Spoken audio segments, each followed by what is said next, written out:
क्या चुनाव आयोग, इलेक्शन कमीशन ऑफ इंडिया अगले 15 दिनों के भीतर सुप्रीम कोर्ट में घिरता हुआ नजर आएगा?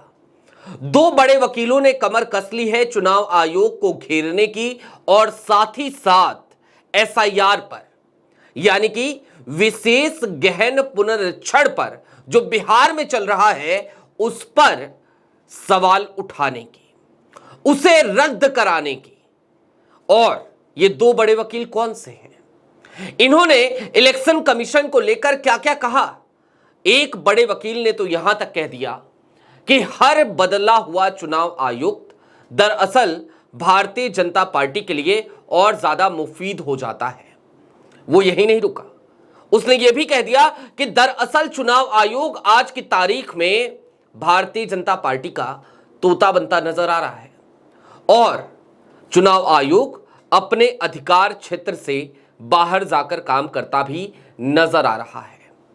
हालांकि बीती सुनवाई में जब बिहार में चल रहे एसआईआर को चुनौती दी गई थी तब भी यह बात सुप्रीम कोर्ट की बेंच ने कही थी और दूसरे वकील ने सीधे तौर पे यह कह दिया कि 15 दिन का इंतजार कीजिए जनाब, क्योंकि 15 दिनों के बाद हम अब जो मांग करेंगे वो मांग चुनाव आयोग को बुरी तरीके से फंसा देगी।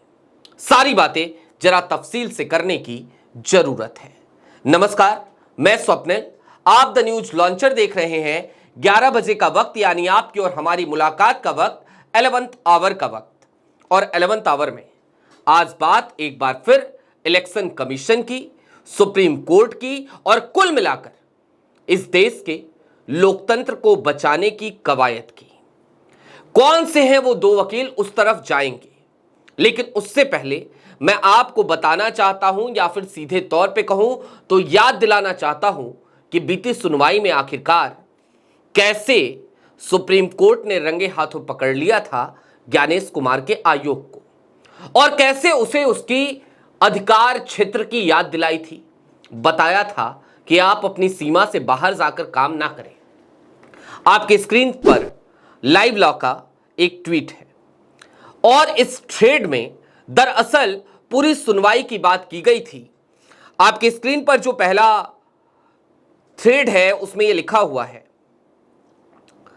जे बागची ने पूछा, the list is not an executive list, Shankar Narayan 2022 the ECI has already clarified it. Bench. So have the actually rejected Aadhaar card? We will ask a clarification. ECI Council. We have not reached that stage yet. कुल मिलाकर ये जो conversation हुई, इस conversation में bench ने कहा कि आपने जो लिस्ट दी है क्या ये पर्याप्त लिस्ट है। उसके बाद से सुप्रीम कोर्ट की बेंच ने सीधे तौर पे कहा कि क्या आपने वाकई में आधार कार्ड को रिजेक्ट करने का फैसला ले लिया है। इस पर ईसीआई काउंसिल की तरफ से यह कहा गया, शंकर नारायण ने कहा जो ईसीआई की तरफ से उस दिन पेश हो रहे थे, कि अभी हम उस स्टेज तक पहुंचे नहीं हैं। इसके बाद अब एक और थ्रेड देखिए। ईसीआई काउंसिल ने कहा Aadhaar card can not be used as proof of citizenship.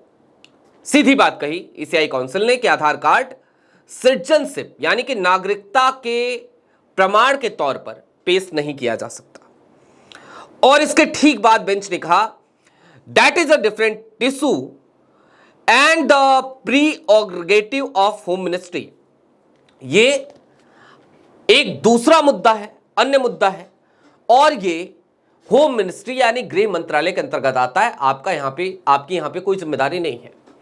बीते दिनों आपने न्यूज लॉन्चर पर एक कार्यक्रम देखा होगा जिसने आपने मेरा आधार कार्ड देखा होगा। मैं आपको दोनों आधार कार्ड अपने एक बार फिर से दिखाना चाहता हूं। आपके स्क्रीन पर मेरा पहला आधार कार्ड है। यह आधार कार्ड वही आधार कार्ड है जो शुरुआती दिनों में हमें मिला था। जब हम डाउनलोड किया करते थे हमें यही आधार कार्ड मिला करता था, या फिर कि हमारे एड्रेस पे जो आधार कार्ड आए वो भी यही आधार कार्ड था। इस आधार कार्ड में कहीं भी यह नहीं लिखा हुआ था कि नागरिकता का प्रमाण पत्र नहीं है। लेकिन बीते दिनों किसी काम की वजह से मुझे अपना आधार कार्ड फिर से डाउनलोड करना पड़ा, और जब मैंने फिर से डाउनलोड किया तो वो नया आधार कार्ड आपके स्क्रीन पर है। इस आधार कार्ड पे आपको दिख रहा होगा एक लाल बॉक्स बना है और ये लिख दिया गया है कि आधार कार्ड आपकी नागरिकता का प्रमाण पत्र नहीं है। ये कब से लिख के आ रहा है मुझे इसकी कोई खास जानकारी नहीं है। कुछ दर्शकों ने, जो कार्यक्रम न्यूज लॉन्चर पर हुआ था, अशोक वानखेड़े जी और आशीष चित्रांशी जी ने वो कार्यक्रम किया था मेरे आधार कार्ड के साथ। उस कार्यक्रम में कई दर्शकों ने कमेंट किए 2018 से लिखा हुआ रहा है। हालांकि मैं इस बात से सहमत नहीं हूं, क्योंकि 2019, 2020, 2021 में मैंने लगातार अपने आधार कार्ड डाउनलोड किए, शायद 2023 में भी डाउनलोड किए थे अपनी एक फर्म बनाने वक्त। और उस समय तक नागरिकता को लेकर के इस तरीके की कोई भी घोषणा आधार कार्ड पर छपी हुई नहीं आती थी। अब कब से है, कब से नहीं है, इसकी हमें जानकारी नहीं है, लेकिन क्यों है ये फिर मोदी सरकार ही जाने, और कब से है ये भी मोदी सरकार ही जाने। खैर, अब इससे आगे बढ़ते हैं, उन दो वकीलों की तरफ चलते हैं। सबसे पहले मैं चाहता हूं आप अपनी स्क्रीन पर एक खबर देखिए अमर उजाला की।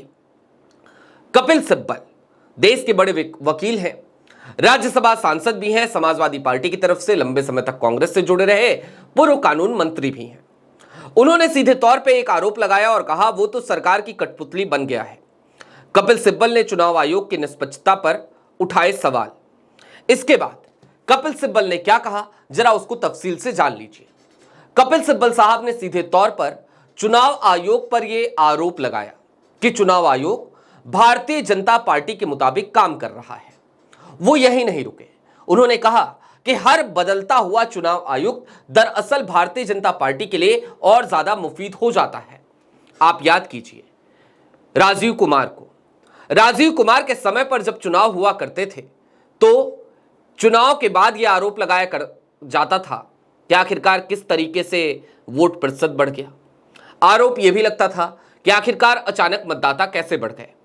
लेकिन फिर ज्ञानेश कुमार का दौर आया और ज्ञानेश कुमार के दौर में एसआईआर की बात हुई, और इस एसआईआर में शंका और संभावना इस बात की जताई जाने लगी कि कहीं ऐसा तो नहीं होगा कि विशेष गहन पुनरीक्षण के चक्कर में उन तमाम मतदाताओं को सीधे तौर पर वोटर लिस्ट से, मतदाता सूची से बाहर कर दिया जाएगा, जो मतदाता कोर वोट बैंक माने जाते हैं विपक्ष के, खास तौर पे अल्पसंख्यक समुदाय के लोग, खास तौर पे पिछड़े वर्ग के लोग, दलित वर्ग के लोग। और ये एक सबसे बड़ी चिंता का सबब बनता हुआ आज की तारीख में नजर आ रहा है। कपिल सिब्बल ने यही सारे मुद्दे उठाए, इन्हीं सारे मुद्दों पर बात करी और सीधे तौर पर यह कहा कि दरअसल आज की तारीख में चुनाव आयोग जिस तरीके से काम कर रहा है वो तरीका और तरीकेकार सिर्फ और सिर्फ भारतीय जनता पार्टी को फायदा पहुंचाने वाला, या फिर कि बहुसंख्यकवाद का जो विचार है, उसकी जो विचारधारा है, उसको मुनाफा पहुंचाने वाला है। इसके बाद एक अगला नाम, और अगला नाम किसी और का नहीं बल्कि कांग्रेस के राज्यसभा सांसद अभिषेक मनु सिंघवी, देश के बड़े वकील। उन्होंने क्या कहा अब वो आपकी स्क्रीन पर है। बिहार चुनाव से पहले नया दाव, अभिषेक मनु सिंघवी ने कर दिया इशारा, एसआईआर पर कोर्ट में होगा बड़ा खेल। और यह बड़ा खेल क्या होगा? दरअसल बीते दिनों जो बातें सुप्रीम कोर्ट में हुई उसमें चुनाव आयोग घिरता हुआ तो नजर आ रहा था, लेकिन एक बात और कही जा रही थी, और उस बात में एक सत्यता है ये कि चुनाव आयोग के ऊपर किसी तरीके की कोई रोक सुप्रीम कोर्ट ने नहीं लगाई। यह भी बात कही जा सकती है कि दरअसल जब विपक्ष इस बात का डंका पीट रहा था, योगेंद्र यादव एक वीडियो डाल रहे थे, प्रशांत भूषण अपना ट्वीट कर रहे थे, तब सुप्रीम कोर्ट की तरफ से जो आदेश आया था उस आदेश में आदेश जैसा तो कुछ था ही नहीं। मसलन आधार कार्ड, राशन कार्ड या पुराने ईपीआईसी कार्ड को सबमिट करने की बात एसआईआर में सिर्फ और सिर्फ एक सुझाव के तौर पर की गई थी। यानी सुप्रीम कोर्ट ने चुनाव आयोग को बाध्य नहीं किया था, नहीं कहा था कि आप इन दस्तावेजों को शामिल करें एसआईआर के लिए। यानी कि यह सब कुछ सिर्फ और सिर्फ चुनाव आयोग के मन पर निर्भर करता है कि वो इन दस्तावेजों के आधार पर एसआईआर कराएगा या नहीं कराएगा। ऐसे में अभिषेक मनु सिंघवी ने कांग्रेस कार्यालय में एक प्रेस कॉन्फ्रेंस करी, और उस प्रेस कॉन्फ्रेंस में जो दावा उन्होंने किया, अब वो दावा मैं आपको बताना चाहता हूं।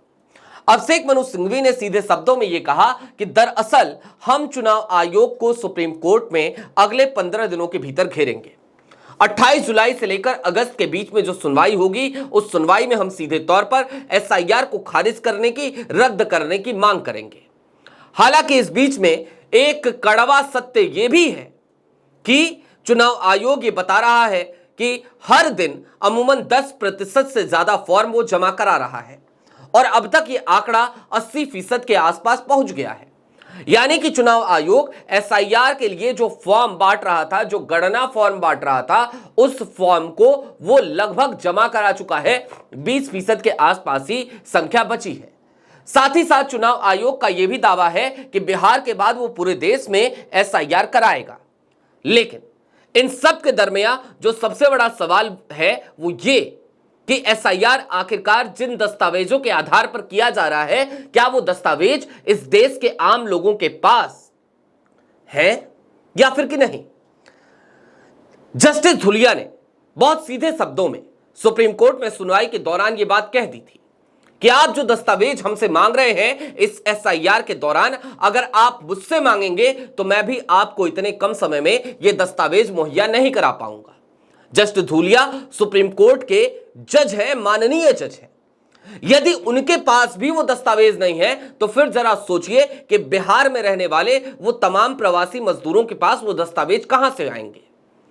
वो प्रवासी मजदूर महाराष्ट्र में काम कर रहे हैं, दिल्ली में काम कर रहे हैं, बेंगलुरु में काम कर रहे हैं, देश के अलग अलग बड़े शहरों में वो काम करने के लिए जा रहे हैं। उनके पास क्योंकि रोजी रोटी का एक ही साधन है, एक ही संसाधन है कि वो अपने गृह राज्य से दूर जाकर कहीं काम करें, वहां पर किसी फैक्ट्री में काम करें। ऐसे में क्या वो प्रवासी मजदूर सिर्फ और सिर्फ मतदाता सूची में नाम डलवाने के लिए अपनी रोजी रोटी पर 15 दिन 20 दिन का जोखिम लेकर बिहार पहुंचेंगे और वहां पहुंचकर इन सारी कवायदों में लगेंगे? तो जवाब है नहीं, ऐसा होने की कोई गुंजाइश नहीं दिखती।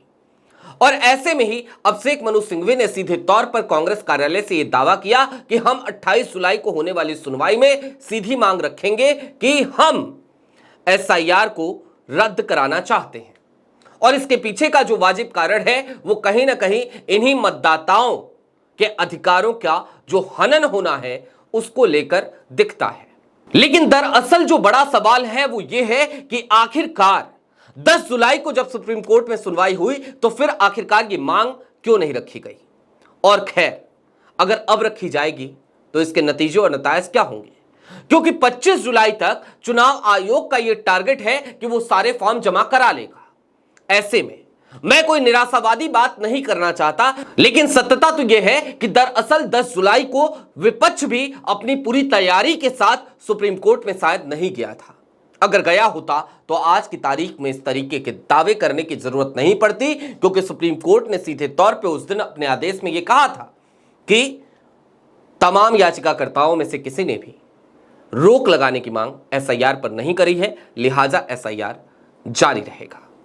बहरहाल क्या होगा क्या नहीं होगा यह भविष्य के गर्भ में है। जो भी अपडेट होगी आप तक लगातार पहुंचाते रहेंगे।